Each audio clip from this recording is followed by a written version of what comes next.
I do my research in Gombe National Park in Tanzania, and my research focuses on chimpanzee behavior and ecology and the interactions between chimpanzees and the world around them. Gombe is a small park. It's about 35 square kilometers, around 12.5 square miles. It's very mountainous. One side of it borders Lake Tanganyika.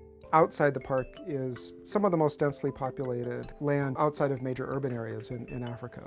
20 years ago, most of those mountains were bare and eroded, and people were planting crops there. When you get a heavy rain and there's no trees holding the soil in, you get landslides.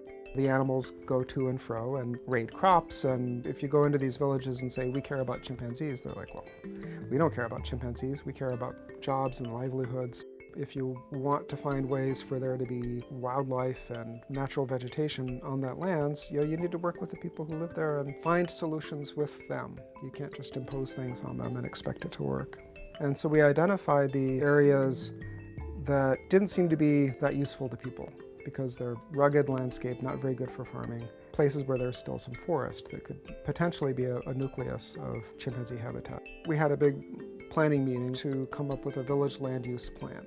People from the villages were very much involved in this. There is now an interconnected network of village land forest reserves adjacent to Gombe and near Gombe, and trees have been growing back.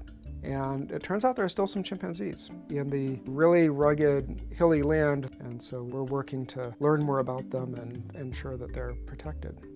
I went back this summer with my oldest daughter, Irina, and we hiked to the top of the Rift Escarpment, and you see trees in lots of places. There's a lot of work left to do, but I think people in the villages, they perceive these benefits from having forest growing back, and then that benefits wildlife as well.